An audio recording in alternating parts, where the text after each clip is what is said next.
Hey, I hope you guys are happy that you've successfully made it through the semester. We're in the final days of it. This is the end of week 7. Week 8 is your last week. So what I'd like for you to do is look over your grades, make sure they are all there and present, make sure all of the assignments you think you have turned in have been submitted, and the grades register. As of this point, I'm 100% caught up, so if you've turned it in, I've graded it, and it should be reflected in your grade matrix. So just want to say that. Do a little bit of housekeeping. Please don't wait until Friday of next week to say, hey, I'm missing something, can you help me with this or that? I wanted to make this quick video because it's one of the things I do for the courses I teach online, because also I've gotten a lot of good feedback. I think you guys have enjoyed being able to see the person sometimes giving you very clear feedback about how you can improve some of the things in some of your papers. I would like to say that I have thoroughly enjoyed this course. I've thoroughly enjoyed reading your thoughts and responses. There have been there have been many times that I have literally just had to take a break.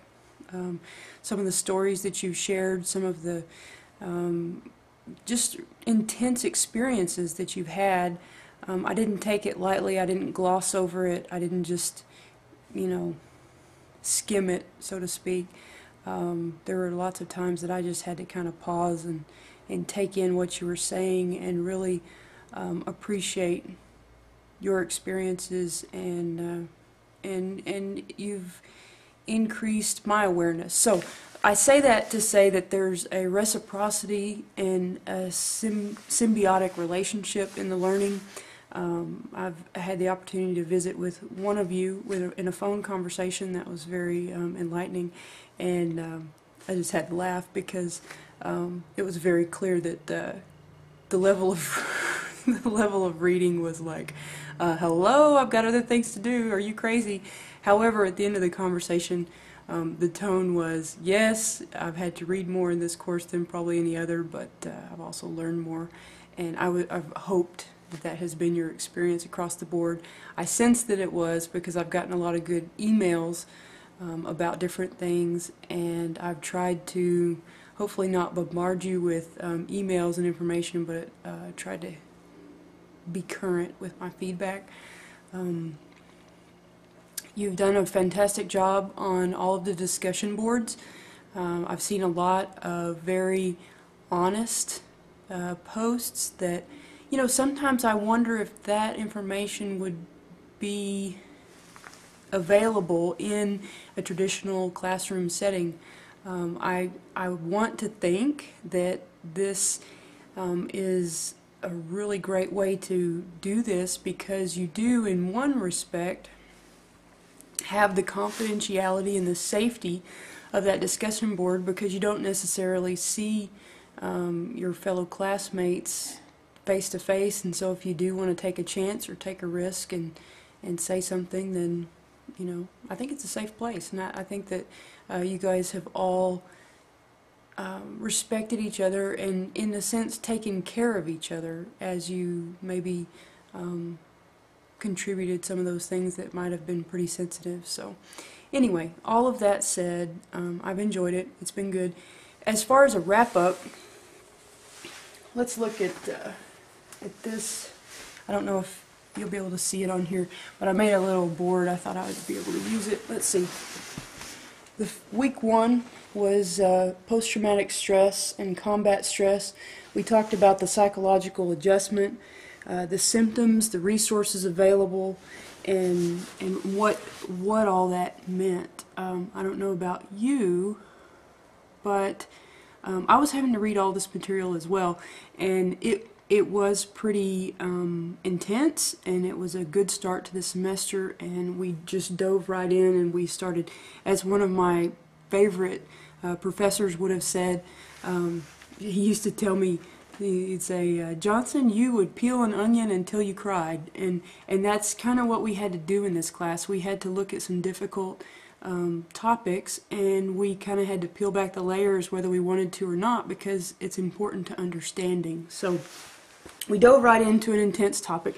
We talked about the post-traumatic stress and the combat stress. You know, just overall, I remember one of the stories in one of the discussion boards about, you know, a soldier who went from a very intense situation in, I can't remember if it was Afghanistan or Iraq, to coming home and going from full-time soldier to full-time dad of a brand new baby that this soldier wasn't there for the birth, and what a just physical transformation that is, emotional, all the above, very intense. So all of these levels of psychological adjustment. And then we started talking in week 2 about seeking help. We talked about the barriers, the effects, and the resources that are available. And even if they are available, how sometimes just the culture of the organization don't really lend itself well to making it easy for soldiers to, you know, raise your hand and say, hey, you know, let's talk about this. I've got some things to think about. In this week 2, had some interesting discussions and information related to or thoughts in my world. I don't know if there is a forum available like this, but it might be something to think about on Facebook or whatever. But veterans of other wars and how they can connect with the current soldiers who are coming home. And a lot of you said that just those conversations with those men and women who had been there and done that were very helpful. You know, we read a lot of expensive psychology books, and we've got very good educations, but sometimes it's that cohort experience that is so powerful in just being able to sit down and look another person in the eye and either say or don't say with words what's going on with you in your heart and your minds, and sometimes that's powerful and healing. So I think that was a very profound week. Probably one of the most profound for me in listening to your responses. Week 3, we talked about the firefight and the Black Hawk Down, the intimate details of your experiences. I think one of the